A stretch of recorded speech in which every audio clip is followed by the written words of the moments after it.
les représentants du peuple français, constitués en Assemblée nationale, considérant que l'ignorance, l'oubli ou le mépris des droits de l'homme sont les seules causes des malheurs publics et de la corruption des gouvernements, ont résolu d'exposer dans une déclaration solennelle les droits naturels, inaliénables et sacrés de l'homme.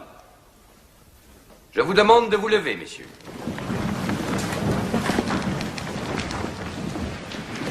Article 1er. Les hommes naissent et demeurent libres et égaux en droit. Les distinctions sociales ne peuvent être fondées que sur l'utilité commune. Ces droits sont la liberté, la propriété, la sûreté et la résistance à l'oppression. Le principe de toute souveraineté réside essentiellement dans la nation. La loi n'a le droit de défendre que les activités nuisibles à la société. Tout ce qui n'est pas défendu par la loi ne peut être empêché. La loi est l'expression de la volonté générale. Tous les citoyens étant égaux à ses yeux, sont également admissibles à toute dignité, place et emploi public. Nul homme ne peut être accusé, arrêté, ni détenu que dans les cas déterminés par la loi.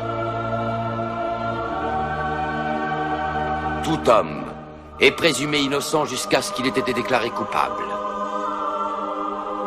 Nul ne doit être inquiété pour ses opinions, même religieuses. La libre communication des pensées et des opinions est un des droits les plus précieux de l'homme.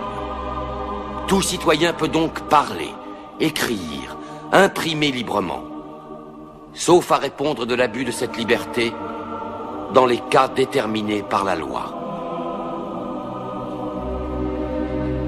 La garantie des droits de l'homme et du citoyen nécessite une force publique. Cette force est donc constituée pour l'avantage de tous.